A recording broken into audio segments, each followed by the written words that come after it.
Graça e paz do nosso Senhor Jesus, como vão vocês? Estamos aqui hoje, dia 23 de fevereiro, para a nossa leitura do capítulo número 23 do livro de Atos. Lembra que da última vez, né, Paulo apelou pelos seus direitos de cidadão judeu, e daí ele falou e começou a falar em hebraico, e aí quando ele começou a falar de Jesus, cortaram ele, queriam matá-lo, e aí ele apelou para a cidadania romana. Estratégia. Então aqui agora eles colocam ele perante o Sinédrio, né? O Sinédrio era o jurado lá, onde ficavam os magistrados, os juízes, enfim, os chefões, os grandes peixes, né? Que decidiam as coisas. E aí quando ele fala que é cidadão romano, eles então decidem ouvir Paulo, né? E aí agora nós vamos ver o que acontece. Olha, gente, eu espero que vocês estejam gostando dessa história, porque é uma história muito emocionante, uma história muito linda. Não é apenas uma história, mas são fatos reais, coisas que aconteceram de verdade no início da igreja. Então, nós vamos continuar lendo. Se você estiver gostando, dá a sua curtida, compartilhe o vídeo, deixe seus comentários, suas perguntas, né? Então, vamos lá, a leitura do capítulo número 23. E pondo Paulo os olhos no conselho, disse: varões e irmãos, até o dia de hoje tenho andado diante de Deus com toda boa consciência. Mas o sumo sacerdote Ananias mandou aos que estavam junto dele que o ferissem na boca. Olha isso! Ele começou a falar, e um sumo sacerdote chamado Ananias mandou que batessem na boca dele. Gente, esse povo tá louco! Então Paulo lhe disse: Deus te ferirá, parede branqueada.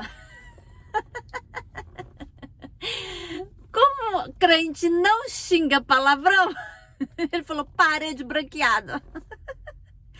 Sabe o que é uma parede branqueada? Vocês devem lembrar que, né, na época da roça, né, quem foi criado na roça, ou quem os pais foram criados na roça, que eles tinham aqueles fogões a lenha. Lembra que tinha fogão a lenha? E as pessoas costumavam passar cal. É cal que chama? Acho que é. Cal, assim, em cima do fogão. Aquele fogão ficava branquinho.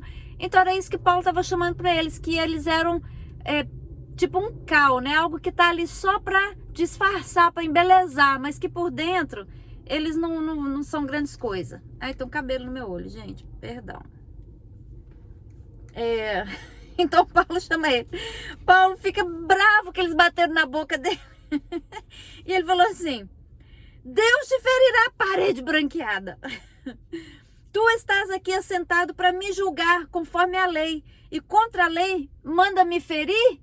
Uai, vocês estão aqui para me julgar por causa da lei, e você está indo contra a lei, me ferindo contra a lei? O que é isso? E os que ali estavam disseram: injúrias o sumo sacerdote de Deus? Tipo assim, uau!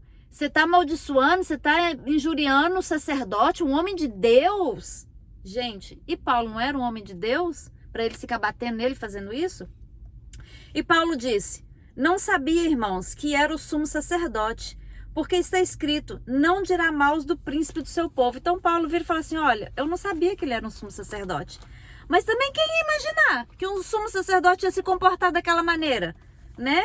Como que Paulo ia saber que ele era um sumo sacerdote? Ele falou: eu não sabia que ele era um sumo sacerdote, porque a palavra de Deus fala que não, aqui ó, não dirás mal do príncipe do teu povo. O príncipe do seu povo eram os pastores, hoje em dia seria pastores, mas o sumo sacerdote, né?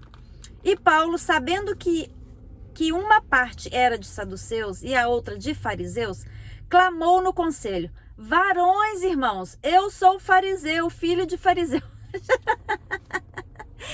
Como ele viu que tinha muito fariseu lá veio ele falar: eu sou fariseu. Ele é judeu, ele é romano, ele é fariseu. Paulo é uma piada, gente, é uma piada.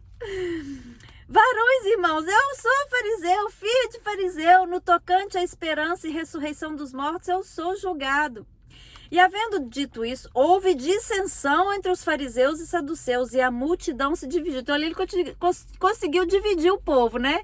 Conseguiu conquistar uns e afastar outros. Aí houve divisão entre o povo.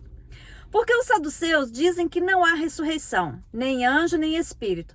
Mas os fariseus reconhecem uma e outra coisa. Então, ou seja, os saduceus, eles não acreditam no mundo espiritual, não acreditam que tem anjo, que tem ressurreição, que não é nada no mundo espiritual. Mas os fariseus acreditam na ressurreição, acreditam em anjos, acreditam nas coisas espirituais. Então ele conseguiu dividir o povo ali. E originou-se um grande clamor, e levantando-se os escribas da parte dos fariseus, contendiam dizendo: nenhum mal achamos nesse homem. E se algum espírito ou anjo lhe falou, não resistamos a Deus. Então, quer dizer, ele conseguiu ganhar os fariseus, porque eles falam assim: olha, nós não conseguimos ver nenhum mal nesse homem. Mas se algum espírito ou anjo está falando com ele, né? Então nós não podemos resistir a Deus. E havendo grande dissensão, o tribuno, temendo que Paulo fosse despedaçado por eles, mandou descer a soldadesca para que o tirassem do meio deles e o levassem para a fortaleza. Então, mais uma vez, né, as autoridades ficaram com medo, que ali o povo começou a criar confusão e mandaram tirar Paulo de lá com medo que o povo rasgasse ele no meio. E na noite seguinte, apresentando-se-lhe o Senhor, disse: Paulo, tem ânimo, porque como de mim testificasse em Jerusalém, assim importa que testifiques também em Roma. Olha aqui, Deus vem agora e dá uma esperança para ele. E fala assim: Paulo, tenha bom ânimo, não fique apavorado, não se assuste, porque do mesmo jeito que você pregou a minha palavra em Jerusalém, eu também preciso que você vá pregar em Roma.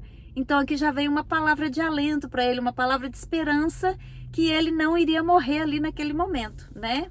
Então Deus falando com ele: ó, fica tranquilo que você não vai morrer agora não, que eu ainda preciso de ti, eu ainda preciso de ti. Gente, Deus fala com você, você não vai morrer não, você tá com medo de quê? Com medo de Covid, com medo de... Olha, o nosso dia vai chegar no dia que o Senhor determinar. O Senhor fala contigo. Para que você vai ter medo do homem? Para que você vai ter medo das coisas? Claro que nós temos que ter sabedoria, nós temos que ter prudência, nós temos que vigiar, que a Bíblia fala: orai e vigiar. Então nós temos que vigiar. Mas não podemos viver com medo, porque os nossos dias estão determinados por Deus. É Deus que determina o dia que a gente nasce e o dia que a gente morre. Amém? Fica isso aí no seu coração. Quando já era dia, alguns dos judeus fizeram uma conspiração e juraram, dizendo que não comeriam nem beberiam enquanto não matassem Paulo. Olha isso! No dia seguinte, alguns judeus, gente, sempre os judeus perseguindo Paulo, falaram que não iam mais comer nem beber, decretaram um jejum total, que não iam comer nem beber até que Paulo morresse. Enquanto eles não conseguissem matar Paulo, eles não iam comer. Eu acho que eles iam morrer de fome, hein? Porque é Deus que determina. Quem são eles? Que jejum é esse? Jejum de tolo.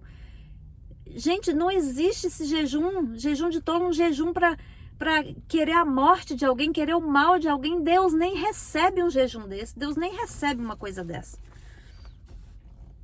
Estes foram ter com os principais dos sacerdotes e anciãos e disseram: conjuramo-nos sob pena de maldição e nada provamos até que matemos a Paulo. Olha isso. Fizeram um voto, um juramento com pena de maldição, que eles não iam comer nada nem beber até que matassem Paulo. Uau, misericórdia. Agora, pois, vós, com o conselho, rogai ao tribuno que vô-lo traga amanhã, como querendo saber mais alguma coisa de seus negócios. E antes se chegue, estaremos prontos para o matar. Então ele quer armando uma cilada, falando para eles: olha, vai lá como se você quisesse saber mais alguma coisa dele, se você quisesse ouvi-lo, e faz com que ele venha até aqui que nós vamos matar ele. Armando cilada para Paulo, gente. E o filho da irmã de Paulo, olha só, o filho da irmã de Paulo, sobrinho, tendo ouvido acerca desta cilada, foi e entregou na fortaleza e anunciou a Paulo. Então o sobrinho de Paulo ouviu eles tramando aquilo. O sobrinho de Paulo escutou eles tramando que iam armar uma cilada para atrair Paulo lá com a pretensão que eles queriam ouvir mais o que Paulo tinha a falar, para matá-lo. E o sobrinho dele ouviu e correu lá e entregou para ele, contou para ele. E Paulo, chamando assim um dos centuriões, disse: leva esse jovem ao tribuno, porque tem alguma coisa que lhe comunicar. Tomando ele, pois, o levou ao tribuno e disse: o preso Paulo, chamando-me a si, me rogou que te trouxesse esse jovem, que tem alguma coisa a te dizer. E o tribuno, tomando pela mão e pondo-se à parte, perguntou-lhe em particular: o que tens a me contar?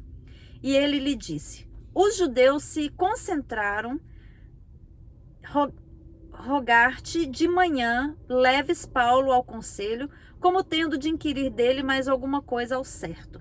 Mas tu não o creias, porque mais de 40 homens, dentre eles, lhe andam armando ciladas, os quais se obrigam, sob pena de maldição, a não comerem nem beberem até que o tenham morto, e já estão apercebidos, esperando de ti promessa. Então veja bem, o jovem, o sobrinho de Paulo, foi lá e contou para eles, falou assim, olha, eles vão mandar vir aqui pedir para vocês chamarem Paulo para ouvir mais o que Paulo tem a falar em sua defesa, para ouvir as palavras de Paulo.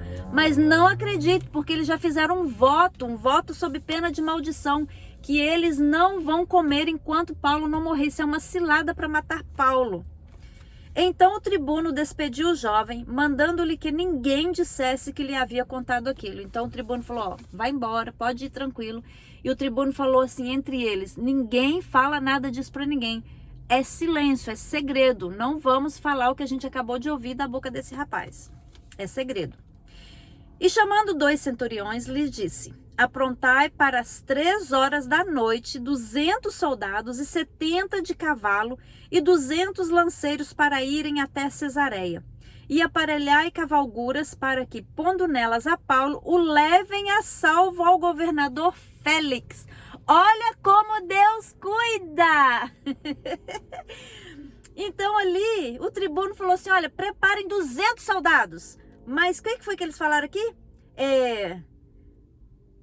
3 horas da manhã, às 3 horas da manhã vocês vão pegar Paulo com 200 soldados, 70 a cavalo e 200 lanceiros, aqueles que lançam lanças, né? Que são bons na lança, para levar Paulo em segurança até o governador Félix. Olha como que Deus cuida, gente. Colocou à disposição de Paulo 200 soldados, mais 70 cavaleiros, mais 200 flecheiros, só para guardar Paulo e levar ele até o governador. É assim que Deus faz. Deus move céus e terra para te guardar e te proteger. Você não tem noção da quantidade de anjos que Deus coloca ao redor da sua vida para te guardar. Esse é o nosso Deus. Quem pode dizer amém? Olha que lindo.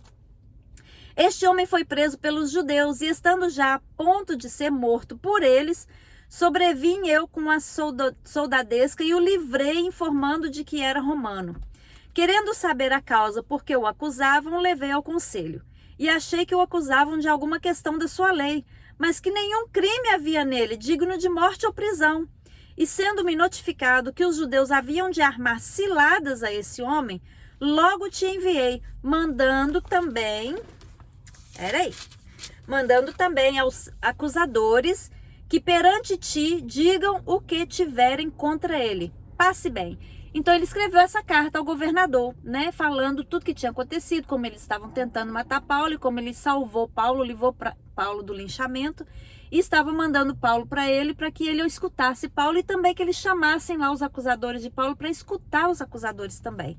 E mandou essa carta junto com os soldados e mandou Paulo para lá. Tomando, pois, os soldados a Paulo, como lhes fora mandado, o trouxeram de noite a Antipátride. No dia seguinte, deixando-os de cavalo irem com ele, tornaram à fortaleza, os quais, logo que chegaram a Cesareia e entregaram a carta ao governador, lhe apresentaram Paulo. E o governador, lida a carta, perguntou de que província era, e sabendo que era da Cilícia, disse, ouvi-te-ei quando também aqui vierem os teus acusadores. E mandou que o guardassem no pretório de Herodes. Então veja bem, aqui então ele recebe a Paulo, recebe a carta, e quando ele viu que Paulo era de Cilícia, mandou que guardassem lá no pretório de Herodes, né? Lá no palácio, lá no lugar mais tranquilo.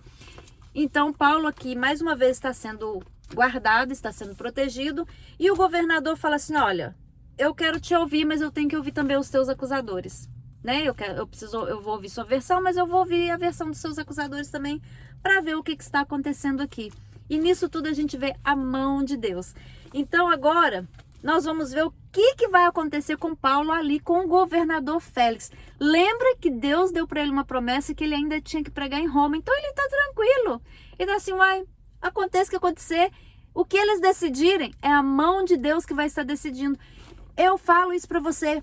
O que as pessoas decidirem a teu respeito é a mão de Deus decidindo. Por quando você ora, quando você busca, quando você pede a Deus por orientação, quando você pede a Deus por livramento. É isso que Deus faz. Deus julga a teu favor. Deus faz as coisas moverem a teu favor. Então, amanhã nós vamos continuar lendo essa aventura para a gente ver o que vai acontecer com Paulo ali junto com o governador, né? O governador Félix. A gente vai ver o que esse governador vai decidir a respeito de Paulo amanhã no capítulo de número 24. Gente, a gente está quase chegando no final do livro de Atos, são 28 capítulos.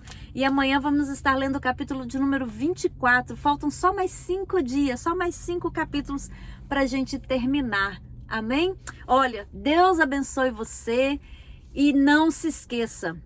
O homem pode ter autoridade aqui na terra, pode até ter a palavra de decisão, mas é Deus quem decide por final, é Deus quem faz com que o homem decida a seu favor, quando você ora e busca a Deus. Então eu quero falar para você, você tem uma causa na justiça? Você tem algum documento travado, alguma coisa travada? Tá tentando resolver alguma coisa que não sai do lugar, que não anda para frente? Ore a Deus, que é o Senhor dos senhores, o juiz dos juízes, e Ele vai julgar a tua causa. Ele vai mandar um exército a teu favor. Ele vai tocar na mão dos juízes, dos governadores, dos prefeitos, seja lá quem for, do presidente, se for preciso. Deus toca para poder resolver as coisas a teu favor.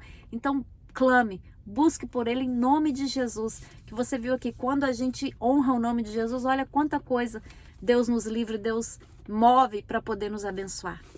Um beijo no coração, não perca o capítulo de amanhã que está muito emocionante essa história. Dá sua curtida, compartilhe, deixe seu comentário, faça perguntas e a gente se vê amanhã em nome de Jesus.